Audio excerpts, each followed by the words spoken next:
Yo, disclaimer, I'll be spoiling pretty much everything in this game, so if you haven't beaten it before, or you want to keep your experience blind, then follow Wayfade's advice. So, Fire Emblem Genealogy of the Holy War. It's either some old SNES JRPG you've never heard of, or you know it as the fourth FE game to never be released to the West. This game's probably hands down the most split FE game when it comes to reception and the fanbase. On one hand, you might have played it and thought that FE4 was some epic Shakespearean masterpiece that should be hailed as one of the best Fire Emblem games ever crafted by Shozo Kaga's divine hands! Or, there's a good chance you thought it was an overrated, long and clunky, take 2 hours to drag your units across the map looking ass game, and you really wouldn't be wrong. Ouch. Yeah, Genealogy ain't for everyone, but hey, FE4 fans know the gameplay has issues, but that's not what draws us to it. What draws us to it is the world building, the massive warlike perspective. You actually get to see the inner politics of the countries you invade. It's fucking awesome. And you know what else is fucking awesome? Characters. You know, the units you use and raise that practically make the experience? Yeah, these guys. And I, Zemosa, I'm gonna be sharing my favorites with all of you. Why? Because FE4 is my second favorite game in the series, for reasons I just said, and I even did a Let's Play of it on my channel a few years ago, so there's really no better option for my first top 10 video. Alright, now before we get into it though, I need to clarify that this is a personal opinion-based list. This isn't like a tier list or anything where the units are ranked on how good they are in comparison to each other. Nah, I'm ranking these guys on how much I like them personally for any reason, gameplay, character depth, and order. And now that we have all that shit out of the way, let's get on to this list.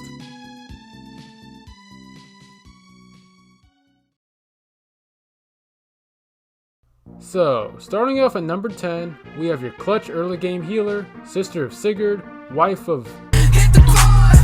and one of the only two characters in Yggdrasil to have pink hair, Ethlin. Now, overall I feel like Ethlin's a really fun healer combined with Kanto mechanics. She's a troubadour who joins you in the prologue, and I mean, being able to rise to the front lines, heal the right receivers, and retreat back to safety in the same turn is pretty much a drug on its own right. And it's also a testament as to how broken horses are in this game, amongst many other reasons. The other healers just can't do what she do, man. That's just how it is. Speaking of though, she's also surprisingly good at combat too if you give her magic swords, one of which she conveniently gets in chapter 2. Then you can do all kinds of funny shit like giving her Ardent's Pursuit Ring for doubling or abusing Lover's Crits to finish off bosses. Yeah, that's a thing. Unfortunately, all this fun is short-lived since she, Quan, and Finn leave the army after chapter 3. So it's up to you if you want to invest that much into her as opposed to units who, you know, stay longer. But she's a really fun investment if you're willing to go that route in my opinion.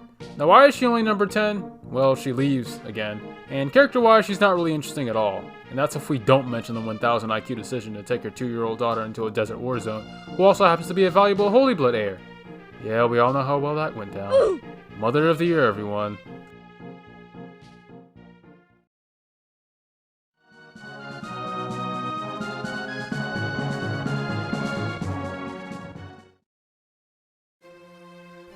Oh, Eldigan.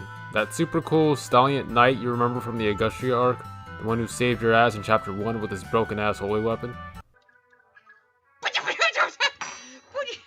the hell is this? Plus 20s? The guy you were praying to be recruitable like the Camus archetype that he falls into for some reason? But yeah, most blind players were really looking forward to this absolute badass joining your team eventually.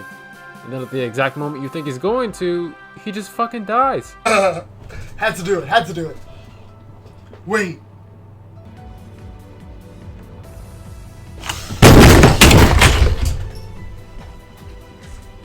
Yeah, it's a bummer, but luckily the game devs also felt your pain, because come second generation, they actually decided to give you a playable Eldigan after all, in the form of his son, Ares. What, you thought this entry was gonna be Eldigan? Come on, get real. This is about the Black Knight. Wait, no, not this guy. This battle sprite looks clean as hell. Do you guys see this? Holy shit. Okay, let's get back on topic. Number 9 is Ares. He's Eldigan's son if you couldn't tell because they use the same goddamn portrait, just with minor edits. But yeah, he's a cavalier who joins you in chapter 7, already loaded with that mistletoe that you were probably drooling over in the first gen. And yep, you guessed it, he absolutely shreds anyone you throw him at. Anyways, he's hands down your best bet when fighting other bosses with holy weapons, since the sword gives him critical with a 20% buff to its proc rate. Damn. For someone who's named after the God of War, he sure does live up to his namesake. Now, when it comes to character, there's actually a lot more to talk about unlike Ethlin. Personality-wise, he's sort of like Fe4 Silessia with the edge meter cranked up a few dials. Even more evident by the fact that he wields the Demon Sword, Mistletoe. Shut the fuck up. Your skin color is different to mine. But other than that, his character arc is more or less a mirror to his father. He even turned his blade on the man who raised and taught him, Jabara, who's willing to let his friend get abused while they were away from the castle. Fuck man, it's almost like Ares is willing to go against the corrupt leader for the sake of those he cares about. Completely unlike Eldigan, who abandoned everyone and chose to stay loyal to an obvious cartoon villain. Fucking blonde Lord Farquaad looking ass.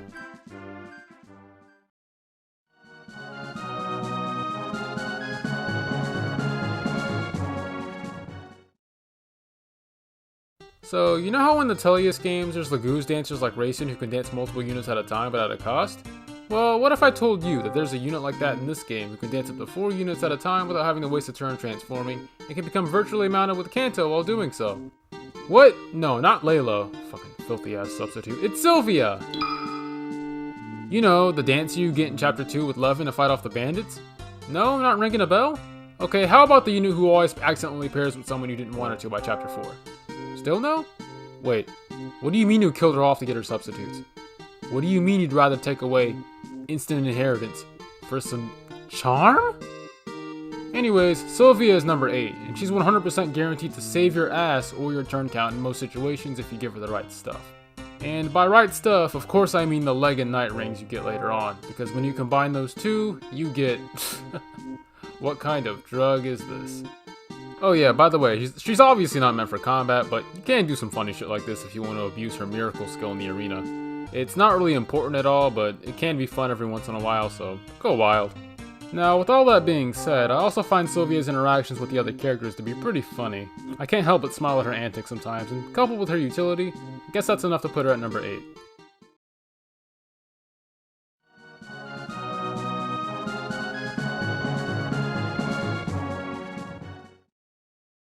You know, with the weapon triangle being added for the first time in this game, you sort of expect them to make all the weapons similarly equal to each other, right?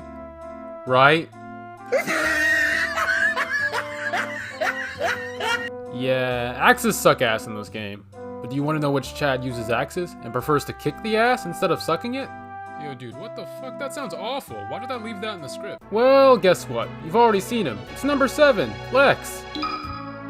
Oh man, this docile noble's gonna fuck you up something fierce if you choose to fight him at half HP, let me tell ya. Can't spell flex without Lex. This guy's one of the many mounts you get in the prologue, and he's still able to hold up to everyone else despite using the worst weapon type in the game.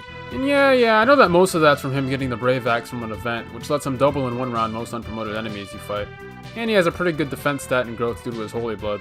Yeah, I gotta say, overall, Lex is a pretty competent powerhouse who you can't go wrong with in most situations.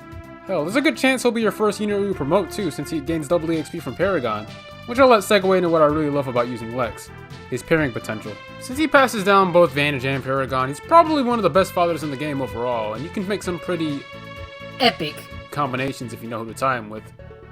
Tail to you. Can we just make this the new meta? Pretty please? Anyways, Fluxer isn't really character driven at all, but he does have a bit of development over time where he starts out not really caring about the conflict at hand and only wanting to help his friend Azel, to the end where he chooses to kill his own villain father because he came to realize his own sense of justice. Or something like that. Yeah, there's also his design, which I'm like 80% sure was the main inspiration for Hector in the GBA games. They have the same haircut, same blue color scheme, both use axes, same reckless, noble personality trait, I guess. Not really much denying it. Seems pretty awesome to me. At least he's not taken from manga Lex where... Oh hell no, get it off! Get it off!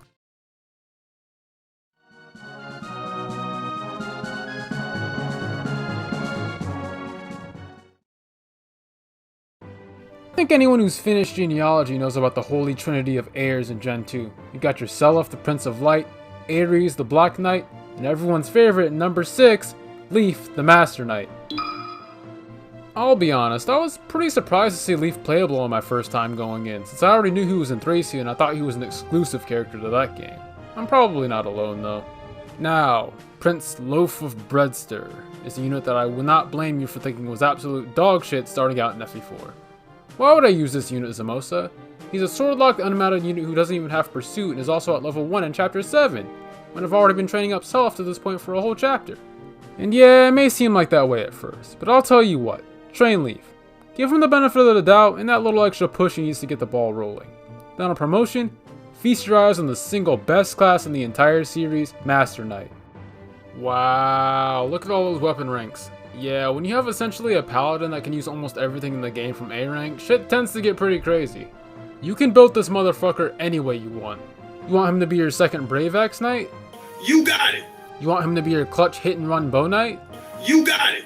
You want him to be your epic Reinhardt cloned Mage Knight? You got it! It's all up to your preference, man. Now, if you want to be efficient about it, the best and most useful weapon type he gets from all this is staves. What? Yeah, that's what I thought too, but hear me out. Leaf is the only mounted unit in Gen 2 who can use the rescue staff, the closest thing to traditional warp in this game, and it's very useful for getting to where you need to go faster, especially in LTC runs. It's probably the most orgasmic feeling staff you can use in the game, so go crazy with it. Now in this game, Leaf doesn't have too much of a unique character, since most of his development is in his own game of course, which I'll get to later. I will say he does seem a bit more like a savage this time around, and you better use him to kill off Javant for that sweet Poetic justice.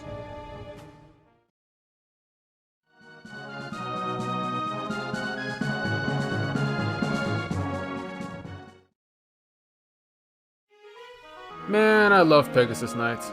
Over my many years of playing Fire Emblem, these winged ponies have started to grow on me hardcore. Nothing much like rescue dropping people across mountains or swooping down for out of reach kills. Really isn't.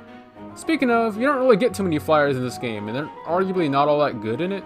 However, one green-haired flyer you get in Gen 2 seems to always be on my VIP list every single playthrough. Which green-haired flyer, you ask? Shit, which one was it again? The one with earrings. Yeah, her. Number 5 is Fe.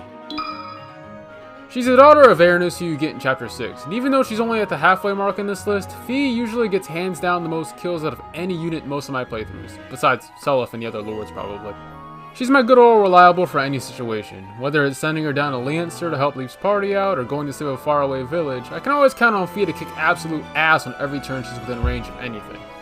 And yeah, I know that flyers in this game aren't good because they don't get road and terrain bonuses like horses do, and this, that, and the third. I've heard it all already, but hey, that doesn't mean I'm not going to give her the power ring and the brave lance and watch her massacre anything that looks at her funny. Segueing from that, I'll talk about what I mainly love about using Fe, and that's picking her father out. Now, Fe's usually still good regardless of her dad, but it's still pretty fun to hone in on different ways she can turn out. Levin's usually her best father, giving her great growths, skills, magic sword utility, and it's canon. There's also other good pairings too, like Noise for more physical damage, and my personal favorite, Claude. You ever used the Fisk staff on a flyer before? Try this pairing out, it's more fun than you'd expect.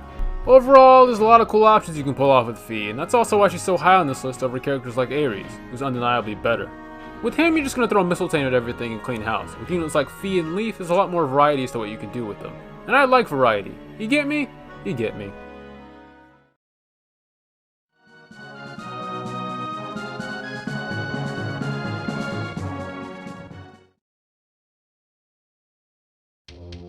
In most FE games, there's always at least one or more units who are just so bad that everyone only uses them for fun and only when they get drafted. Yeah, this is a no-brainer. Number 4 here is our strong, tough, and especially handsome Armor Knight Arden. Oh, come on. Don't tell me you expect to watch a countdown list on FE4 and not have this guy's face in your nightmares at least once. Yep, if you know anything about FE4, you already know that Arden's the token meme character that everyone just can't help but love, including myself, for just how ridiculous and impractical he is to try to use seriously. It's one of those he's so bad it's cute type of things. The game knows it, he knows it, and the other units know it, and it's funny. I really shouldn't have to explain the obvious as to why. He's an Armor Knight with 5 movement in the game with maps the size of Diogo's ego, or horses dominate. There's no way in hell he's catching up with anything. And you know, it might seem this way at first, but I'll tell you what. Train Arden. Give him the benefit of the doubt, and that little extra push he needs to get the ball rolling. Then on promotion, feast your eyes on a general that's still complete garbage. The fuck do you think was gonna happen? Master Knight? Pfft, please. Funny enough though, Arden's not even technically the worst unit in the game. Shocking, ain't it? He's actually got a niche LTC purpose where he can take on the Bandit Bridge in Chapter 3. Pretty cool, right? The real worst character in the game is actually Jamka. Yeah, I sorta expected that, but hey! It's the truth. Anyways, back to Arden. A lot of players take on the challenge of feeding him kills and grinding him to be the very best that no one ever was. Maybe you do it for memes, for novelty, or for ranked, good on you either way. If you're willing to fulfill this young lad's dreams of fighting on the front lines with the best of the best, you're a soldier in my book. I mean, hell, when you think about it, Artem pulls off the most work out of Sigurd's entire army. Consider this, all these lazy-ass pretty boys are riding around on their overrated ponies, not breaking a sweat. The Chad Arden over here is walking across entire countries on his own 2 legs, carrying 300 pounds of armor on his back. Imagine how fucking ripped he is under all of that by the end. You can't deny that warrants respect. Arden deserves that power of pursuit rank he finds in Chapter 2. Why would you ever think about taking away this man's hard work achievement and giving it to a better unit? Then you could do all kinds of funny shit like giving your Arden's pursuit rank for doubling or abusing. Oh shit. Yeah, I did say that, didn't I? Yeah, I think I'm done here. Next entry, next entry.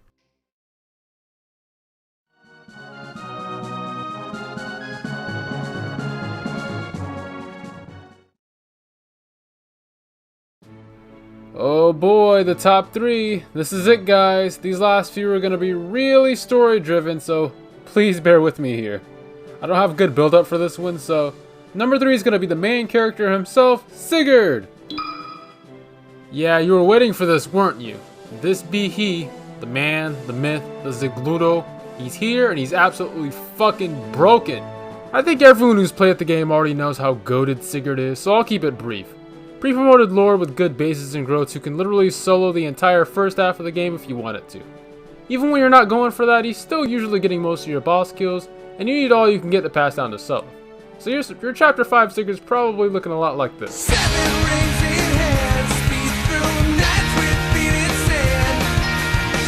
Now I can get it if your first impressions of Zigludo are just that he's your average good guy, fights for justice type JRPG protagonist. And you're right, that's what he is. But for the time, he's written and portrayed very well, I feel. He's strong but very naive. Strong enough to conquer all of West Yggdrasil almost entirely by accident, which I find kinda hilarious, but too naive to realize he's being used as a pawn to kill off all of Arvis's opposition so that the Empire can swoop in and take hold. And also too naive to leave Deirdre in the Spirit Forest when she was like, yo, I gotta stay cause there's cultists and shit trying to use me to make the Antichrist. And then Sigurd just ignores it and says, I can show you the world.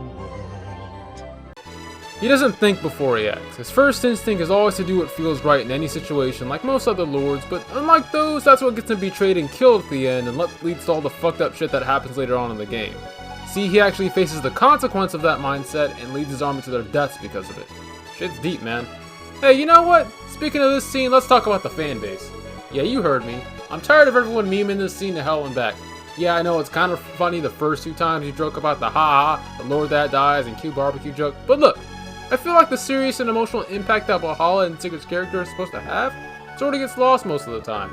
And I know me complaining about it isn't gonna do shit, but fuck it. You think the 3 Houses Lords go do some tough shit? Please. Throughout Sigurd's whole journey, he fails to save one of his best friends, loses his wife, gets branded a traitor to his country, loses his father, has to give up his son, loses his sister and his other best friend, and then when the only thing driving this man to keep pushing forward is the hope of clearing his family's name, he gets set up, loses his wife a second time, then lost his own life for a fraudulent crime. Dude, why am I spitting bars right now? This isn't the time for any Fire Emblem. This is serious, come on. Fuck! But yeah, overall, Sigurd's a really tragic character and definitely one of the best lords both gameplay and character-wise. Put some respect on his name, or else I'm gonna go to your house and take a piss on your front porch or something. I don't know. Next entry.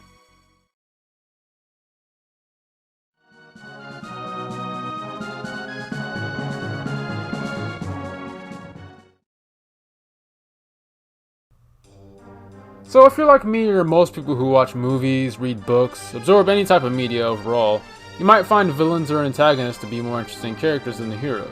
You wonder what their motives are, if they're morally gray, if they're really even the bad guys, etc. Genealogy is definitely no exception to this though, because at number 2 we have the original Flame Emperor, Arvis.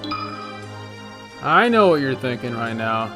I mean, I never said that all entries have to be playable units now, did I?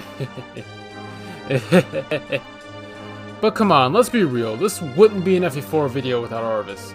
He's the main big bad that everyone knows about, mostly due to the infamous scene we were just talking about. And a lot of people who have already made Arvis character analysis videos, so to stop myself from repeating the same things they do, I'll try to keep this one more simple.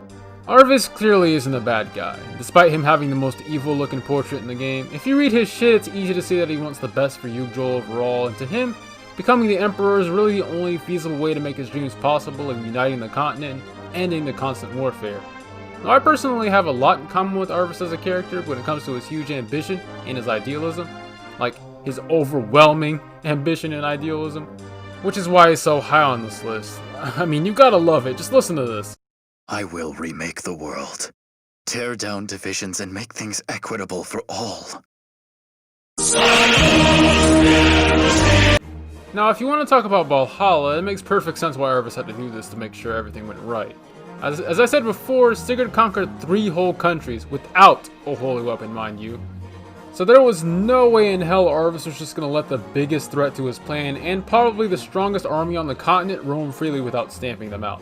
Sigurd was just too strong to be kept alive, and Arvis had to do what he needed to keep his throne secured. Now, all that is pretty cool on its own, but fast forward 2 decades later to chapter 10, and who do you see on that throne? Not the villain you've been itching to kill since Gen 2 started, not the dastard who stole your girl and killed all your friends, but a powerless king with a conscience, trying to clean up the milk he spilled. I love how the game throws a complete 180 at you. This whole time you were getting hyped up to take down some dictatorial mastermind at the end, and who do you get?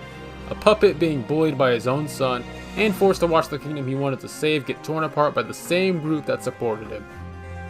Man, now I'm sad. Arvis is such a great villain, and as much as I want to keep talking about him, for the sake of time, we gotta move on.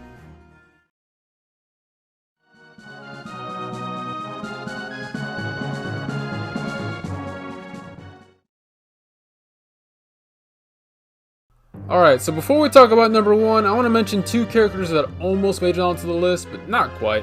They still deserve a brief little overview though. And if you haven't guessed yet by the music and the footage, the first honorable mention here is Trevant. Yep, King Trebastard of Thracia himself almost made it onto this list too.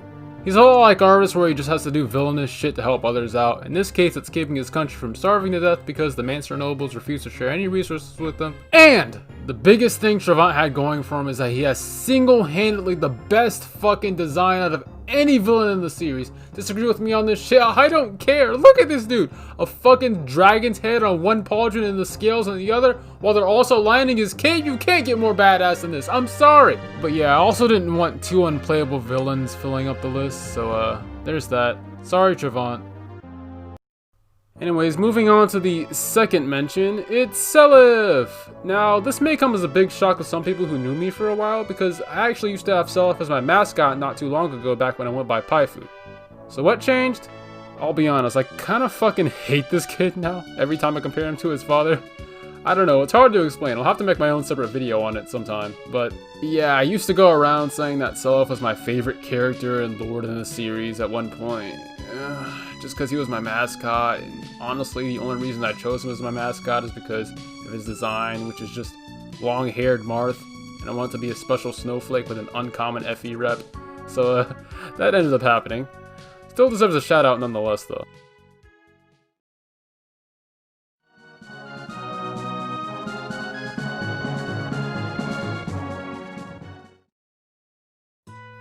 Oh shit. Well, we're finally here, huh? Woo! The number 1 spot. I want you to keep in mind that this isn't just for Fe4. This character is actually my favorite in the entire series. Yeah, they're that big of a deal. So, who's gonna take this prize? Who can I like more than Sigurd or Arvis or hell, even Arden? Weirdly enough, I think this character has more screen time than all of them, actually. Any guesses? No? Well, I might as well say it. At number 1, we have the Wind Crusader, Levin! Yes! We can finally talk about my boy! Knees weak, mom's Forsetti, let's go! Yo, this is about to be the longest entry, I already know. So, gameplay first, story later, that's how we've been doing it. You guys know the deal already. Also, you may have noticed throughout the whole video I've been calling him by his old translation name, Levin, instead of Lewin. And I will continue to do so because Levin sounds way more cooler to say. Deal with it. So, it's no secret that Levin's combat is absolutely balls to the walls fucking insane, especially when it gets the mom's Forsetti, which turns him into basically a nuclear warhead walking on 2 feet. I really don't have to go too much in depth, everyone knows what the Forsetti does and that it's busted beyond belief, and it's all too fun to watch things crumble at the might of this tome. But all that doesn't necessarily mean that he's good, right? Yeah, I gotta do it to him. I didn't want to believe that Levin was a mid-tier unit either, but sometimes you just gotta swallow that red pill known as truth. And the truth is, he's unmounted. Oh, well, come on. Look, I know it's annoying to keep hearing that, and I know this video has been sounding like horse propaganda for the last 25 minutes, but come on, it's relevant. And it's not even all that. Levin doesn't have Pursuit, and the two skills he does have, Adept and Critical, are RNG based. Essentially what that means is that initiating combat with him is basically a gamble. You might double or crit, or you might just attack once and do nothing. I mean, honestly, it's hella fun, but it's clear to see why that having inconsistent combat isn't really reliable or efficient. And yes, you do get the Fᴇᴜ, I know you're thinking that, but you only get it for like one chapter. So for most of Gen 1, you're stuck with inconsistent Levin. There you go, Rengor, I shot on my favorite unit, are you happy now? Oh boy, character time! I've been waiting for this. One single look at Levin's design should tell you everything you need to know about my tastes. A cool-headed bard wielding divine wind magic, decked out in an outfit that I'd totally wear IRL. Kinda looks like Wallace from Pokemon once you think about it, but that's besides the point. Backstory-wise, Levin's a prince from Celeste who didn't want to sit on a throne all day, so he went out to seek that sweet vagabond lifestyle. And perks of being a runaway prince disguised as a bard, he's pretty intelligent and actually gives a shit about the common folk. That's more than you can say for half the characters, to be fair. Now, fast forward to Celeste, he actually grows the fuck up a bit and learns, hey, maybe I shouldn't abandon my responsibilities like that. Then there's the Mom Fᴇᴜ scene where she tells him about his ancestral duty to guide the world as gently as the wind. God, I can absolute fangirl about Levin for hours, but for the sake of you guys, let's get right to the point. Oh yeah, here's Gen 2 Levin, the one that everyone hates for some reason. Kaga's mouthpiece, exposition dump, steals screen time, I've heard it all, and I kinda agree with some of it, but I still like the guy. Probably because I'm not only Built different. but come on, he's a familiar face who came back with enlightenment from some divine entity. There's no way in hell I'm not gonna immediately fall in love with a premise like that, come on. Oh yeah, speaking of Levin getting revived by the ancient dragon god Fᴇᴜ, let's talk about this. I really like how mysterious and ambiguous this whole concept was kept throughout the game. We really never know the full deal here.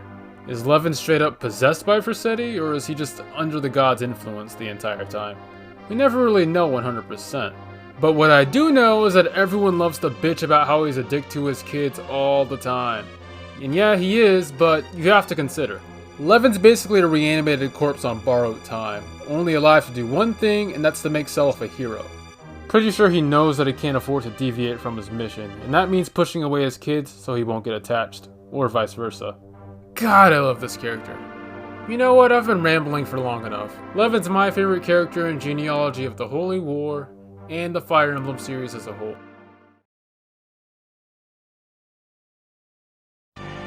At long last, we're finally fucking done with this video. This has been something that I wanted to do for a very, very long time, and I just couldn't pull through with it for many, many reasons. So the completion of this project is a huge milestone for me, just as it is a sort of love letter to Fe4, I guess you could say. I don't want to get too sappy at the end of the video, but if you stuck with me this long, thank you. Really. I know this video might not be the best edited, have the best commentary, have the best audio quality, but god damn it, I did the best I could with the resources that I have. And you know what? I think it turned out to be a decent list. Oh damn, that's a lot of green hair. Anyways, let me know who your top 10 favorite Fe4 characters are in the comments below. I'd love to hear differing opinions, and any feedback is greatly appreciated too. Now, let's focus on Southern Thracia for a second. I've heard a lot's been going on over there, and I kinda wanna check it out. Maybe next month? Maybe you could also hit that subscribe button too, so you can be there with me when I tackle it. I'm just saying. Anyways, thanks for watching, have a happy holidays, and I'll see you next time. Jumpka's still the worst unit in the game though.